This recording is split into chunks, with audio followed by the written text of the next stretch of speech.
Overload. Hey everybody, on this week's All That Chazz Stress Relief podcast, we're talking about burnout, overload, dealing with stress, and physical symptoms thereof, and how to deal with it.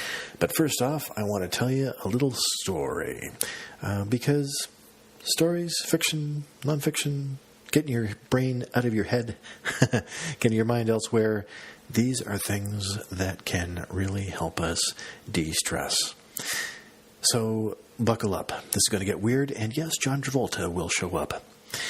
I booked a date with She Who Must Be Obeyed, and when I looked at the printout for the tickets, it said it was for 2016, not 2017. So off to the theater we went, so I figured I would work it out at the box office. I knew where the theater was. It was downtown Toronto. It was across from a bank, and, I thought I knew because I chose the wrong bank. Anyway, after She Who Must Be Obeyed pulled up the Google Maps on her phone, we roared off into downtown Toronto and smack into the middle of a bunch of cop cars, lights and sirens, the whole 9 yards. And I swear I saw Doug Ford, brother of the infamous Toronto Mayor Rob Ford, in the front seat of a police SUV. He looked upset. And it was kind of a strange situation, but lights and sirens, somebody robbed a bank. Anyway, we got out of there and we're headed to the subway. We're on a sidewalk, and ahead of us, several guys in huge, colorful wigs are dancing around. And it was at this point that I started to get the idea that these three guys were hiding in plain sight and they might be the bank robbers. So at the subway, one of them handed me a huge pot muffin with lots of white and green icing as a thank you for not squealing. It was at this point that the dream became lucid. Yes, I was dreaming. I didn't know I was dreaming. But I was certainly engaged and enthused. And then things got hilarious. Have you ever laughed in your sleep? I'm pretty sure I did, because I suspected something was amiss when She Who Must Be Obeyed whipped out her phone for Google Maps. In real life, she would not do that so comfortably. But anyway, we arrived at this theater, and it was huge, like WrestleMania huge. However, there were only 47 seats for the theater that we were attending. We were going to be the audience. And John Travolta himself met us at the gate. Now, John Travolta was not in the play. He was just at the front taking tickets. And he held up a self-help book that was called What's It All About, Man? And Travolta welcomed me by extolling the virtues of the book while simultaneously kicking dirt on me. I took no offense. He seemed otherwise quite friendly. Anyway, following Travolta upstairs, his gaze was riveted to the open book, and he asked me who the author was. And I said the name was probably on the cover. You know, the author is on the cover under the title. And he said, "No time. This book holds the secrets of the universe." And in Thetans, I asked, "Is it Thetans?" Travolta said nothing, but he spared a second to look back at me and give me a mean look. Anyway, comedian Maria Bamford showed up in the spotlight to narrate the play, which was actually a one-woman show, and it was all about deceased actor from Different Strokes, Gary Coleman. What many people don't know is Gary was a master baker, Maria Bamford told us. He was too short to decorate cakes with fondant, but he was an expert with the Scottish pie knife. His crusts were to die for. He specialized in flourishes, crinkled edges, and curlicues. His secret was he never used margarine, Marie whispered. Only real butter. The play's only prop was a pie under glass, and Maria enthused about Gary Coleman for some time in her unique sing-song style, finding the music in the spoken word. I suggested to She Who Must Be Obeyed that, with crazy billionaire money, we should reanimate the corpse of Andre the Giant to play Gary Coleman. Lana from Archer overheard me. Cartoon Lana asked, would it make more sense to resurrect Gary Coleman to play himself? Lana's like that. Kind of a party pooper. Anyway, best moment in this lucid dream, I became Archer. And I said, do you want zombies? Because that's how you get zombies. I love lucid dreaming. Anyway, picture Andre the Giant playing Gary Coleman in that impossibly deep, hollow of a voice. He would intone very slowly, "What are you saying to me, Willis? What are you talking about my pies? Mr. Drummond, I need more lard." Anyway, Scottish pie knife. God, I love that. The subconscious is amazing. When I am very old and stuck in a nursing home, my inhibitory neurons will be totally gone, and I'll babble aloud about Scottish pie knives and long-dead actors. My nurse, I picture a pretty Filipino nurse, she will give my grown kids a look of concern. Dementia? And one of them will say, nah, he was always demented. He's the same, just more so. He's himself, only more so. I woke up very excited about this celebrity-infused adventure. Maria Bamford sounded exactly as I expected. Travolta was exactly as I expected. And my first thought was, I got to tell people about how fun the subconscious can be. My first line will be, buckle up. The takeaway, if you skip a night's sleep because you're up all night reformatting a book or worrying about something, or you're getting really twirly and squirrely and not in a good way, whoever's in charge of REM sleep debt may reward you with a great show. And it was a great show. But that's not where the story ends. This last month has been a real challenge. Financially, emotionally, physically, I have become exhausted. And this is a stress relief podcast, so this is a perfect place and time to talk a little bit about that. So, I've been in rental negotiations with my landlord for my day job business. My regular business, the publishing business, is actually looking up, but my day job business has its frustrations. And I was trying to renegotiate my rent. That actually is not fully finished quite yet, but we're almost there. But we're pretty far apart in our negotiations. And some things were said back and forth where the negotiations developed slowly. So I'd say something and he'd say something, and then we'd go away to our neutral corners to think a little bit about what was said, and then come back with counter proposals. And I have lost a lot of sleep. I'm thinking a lot about money, and I get obsessive about arguments. And the thing is, everybody does this. Even people who are experts in stress management for others have to work hard to take their own advice, and I am guilty of that because I know that I have spent a lot of late nights rehearsing arguments that mostly will never happen. So you go through this thing where if he says this, then I'll say this, and if he says this, then I'll say that, or something is said and it sticks in your craw and you want to correct it and correct the record. And something I discovered just recently was I had to do a lot of math. I got together with Chute Must Be Obeyed, and we did a lot of math. And I figured out that I'm really majoring in my minor in a lot of time from a financial perspective, in that the things that make less money in the long term are things that I devote a lot of time to. And the stuff that I need to focus on, like publishing for the long term, I don't focus enough time on that. And allocation of time is one of the sticking points in our negotiations. So it was very stressful. So physically it took a toll because I would lose sleep, and then I wouldn't be able to write the next day. I have a major book that I need to get out, and I just have not been feeling up to it. I've had stress headaches. I've eaten more, although stress affects people differently. So if you are under stress, look for the physical symptoms. It may be that you eat a lot less when you're stressed. Some people eat more.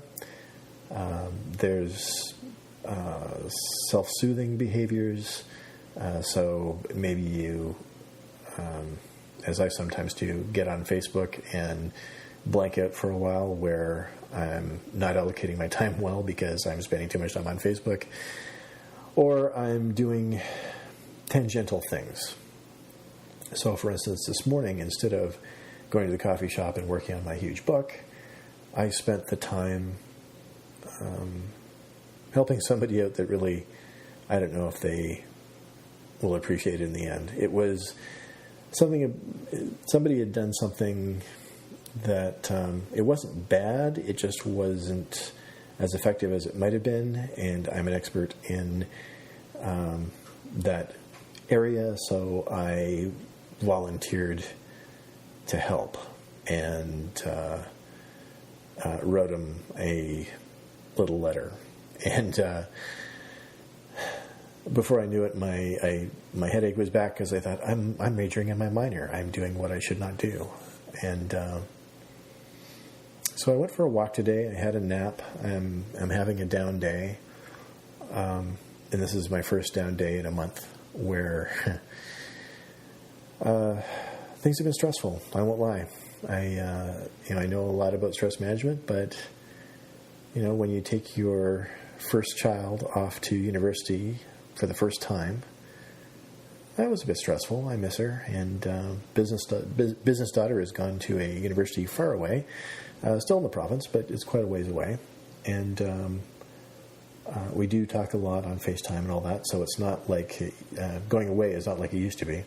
When I went to university, occasionally I would phone home, but that was back when long distance was really expensive instead of using Skype or FaceTime, whatever. So when you called home, you'd say, the person answering the phone would say, "Oh, it's Rob." So my dad would call my mother to the phone saying, "It's Rob calling long distance." And, I was only a couple hours away. Anyway, I think what I need to talk about this week is being aware of how you're being physically affected by stress, by your what's going on mentally, what's going on emotionally. Because I think I felt in retrospect, like, you might do some more impulse buys at the grocery store, or as a time management technique, which a poor time management technique is to go through the drive-through or, eat greasy, junky food because you didn't plan ahead. Because the last couple of weeks I have not planned ahead. And in order to eat better and not starve, I need to plan ahead. And instead, I have had impulse buys at the grocery store or gone to the drive-through too much. It's the financial demands of my day job as a massage therapist have been frustrating to me, because there's membership dues that are due. It's $600 for the year. I just paid insurance. I've still not finished off paying my tax bill. There's the work is good and the practice is quite busy, but the rent has been too high. And it was only by serious re-examination of all of the income streams, all the money that's coming in and going out. People are generally pretty good at tracking income, but they're not so good at tracking outgo. That's something I talked about in my book, Do the Thing. And the thing is, I didn't realize that I had to go to a deeper level and have somebody else look at the books to get a better sense of where I was at and what I could do. I just had a good talk with an old friend of mine, and he was talking about how it's basically the 4-hour work week, or the laptop lifestyle kind of thing of, if you don't have a lot of expenses, so if you move to Thailand, the Philippines, or the Czech Republic, for instance, you can live off much less. It's not really in the cards for me. My wife has a job that she's tied to in London, so I'm not going to be moving off to a foreign land where I can live cheaply. But I also have to reevaluate the outgo and see what works. And focus on I've talked about this before, majoring in my minor is not going to work. I need to major in my major. So I've taken steps, and I looked at my other options. I'm going to be staying in the clinic for now, but we'll see how these negotiations work out. We're close to a resolution, I think, but I haven't taken it off the table that I could work elsewhere. with a different arrangement and with different goals, frankly.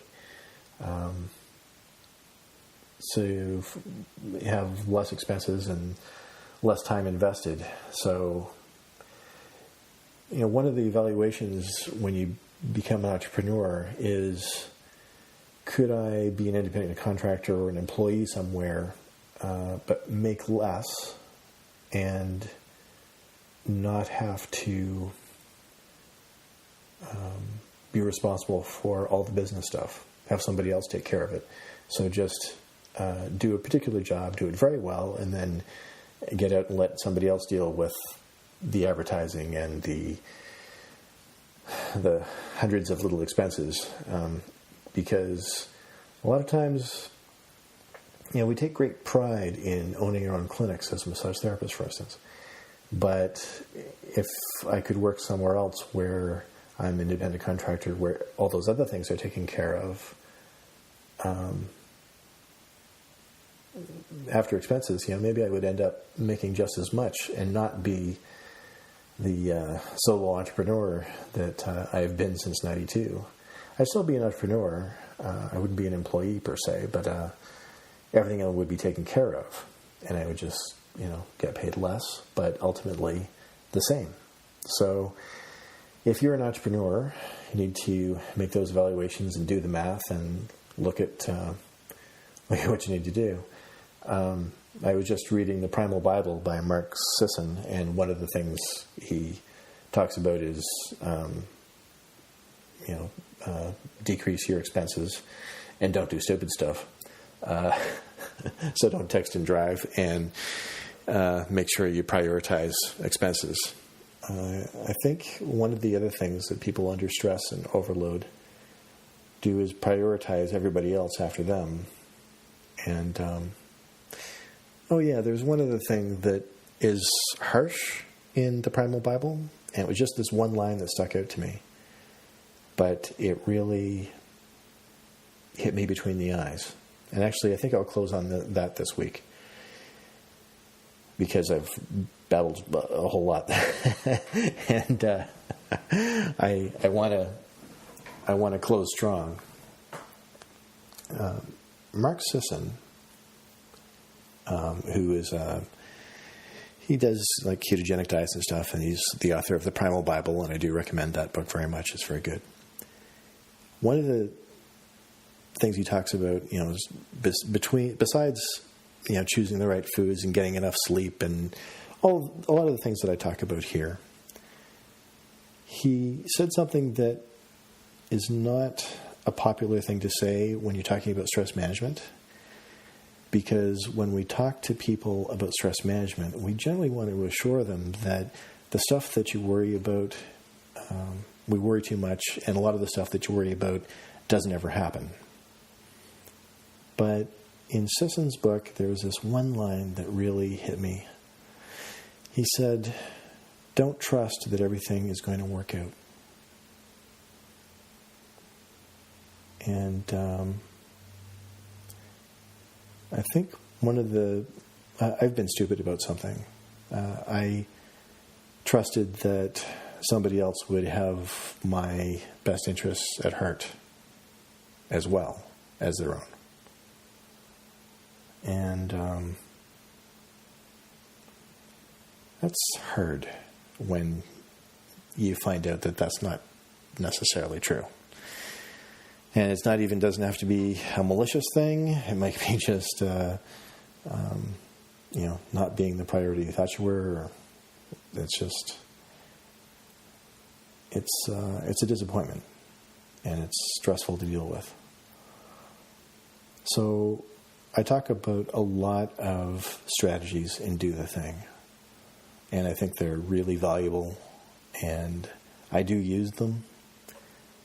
I just ran up against this last month where I was encountering stress to the point of overload and flirting with burnout because I was trying to do too much. There's, my day job is massage therapy, and that's all I've been able to think about largely for the last 3 weeks or so. To the point where today I had a nap, which was glorious and needed. And I actually dreamt about massage therapy. I was, for some reason, trying to, we started with a dream, we'll end with a dream. I was actually, it was one of those anxiety dreams where you're behind schedule. I had 4 patients to deal with, and I had 2 thermophores. And so I was trying to figure out if I could get a third thermophore. A thermophore is a really great heating pad that delivers moist heat. I was trying to figure out how to treat everybody and distribute these heating pads. Oddly enough, among like 4 houses, and it was nonsense. This was not one of those lucid dreams where I could take control. This was one of those lucid dreams where I woke up and I thought, I cannot believe this. I have just dreamt about doing massage therapy. And there's a sign that I need to get back to meditating, and I need to get back to relaxing more and majoring in my major. And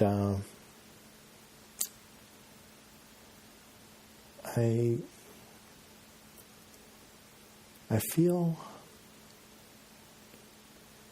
like it has really negatively affected me physically, between the stress eating and the lack of exercise. And I went for a walk today, and it wasn't, I tried to get my 10,000 steps in most days. And it was hot out, but I thought feels like harder work than it ought to. So I need to get back to the gym, and I need to take better care of myself so I can take better care of everything else. But at the root of it, instead of everything's going to be lollipop, sunshine, and flowers, I need to keep in mind that not everything will necessarily work out. And so I have to take steps to make sure that it works out, and not just sort of trust everybody around me and kind of trust the process of life that it will magically work out to where you want it to be. You have to make it happen. So, for instance, this week I was formatting a book. My most popular book is This Plague of Days. And it's a zombie apocalypse trilogy, and there's an omnibus, and that's where I make all my money as a publisher and an author. And I love my other books, but that is the most popular one for sure. So I reformatted the first one and made it prettier, put updated links to all my books, because I got a lot of books for sale. And I needed to take care of that. Instead of putting these things off, I needed to think more long-term. And it's disappointing to think that you can't trust that everything will work out, but it can be empowering if you get into the right mind space. And to get to the right mind space, I needed to focus on what can I do to make things better? What can I do to make things right? What can I do to make things work? And so, heart on my sleeve and pouring all honesty into the mic, I can tell you that I'm disappointed that I didn't handle this last month better. I'm more disappointed that I trusted the process too long. I figured everything would work out. I figured that I didn't need to track expenses and outgo quite as closely as I thought I did, or as much as I needed to. I just screwed myself into the ground with my words there. What I'm saying is, I needed to be a better businessman, and as a result, I have steadily lost some money that I should not have lost because I didn't have the information I thought I needed, because I didn't think. I didn't think I needed that information, but I sure did. I don't know if that's too vague, and the thing is, I don't want to take this too deep into the weeds. I think that the value here is in finding a way. If your life is not working, if your work is not working, find some way to be proactive, to take steps toward fixing things. Because now that I've started to do that and dealt with it, the stress is finally easing because I kind of see the way forward, I think. Not quite out of the tunnel yet, but on my way. Pretty far out of the tunnel, I think. I can see the light. So, I'm sorry for the delay in this podcast. I should have put out a podcast sooner. And I just, well, you know why. It's been quite a rough 3 weeks in many ways. And just physical exhaustion, not getting enough sleep. We got to get more sleep. We got to get more exercise. There's all sorts of things we have to do. And I'm going to talk about them more when I'm in a better headspace when I talk to you about it next week. So thank you for listening to the All That Chazz Stress Relief Podcast. It has been stress relieving for me to give you this little confession. I'm not perfect. Do the thing. I'm getting back to all the stuff that I need to do that relieve stress and will hopefully avoid burnout. Because in the long term, I'm going to be just working on books exclusively. And I just have to figure out how to make sure that happens. But I have to make sure it happens. I can't leave it to anybody else. I'll leave it there. I've talked enough. But thank you for listening to the All That Chazz Stress Relief Podcast, and I'll see you next week. Take care.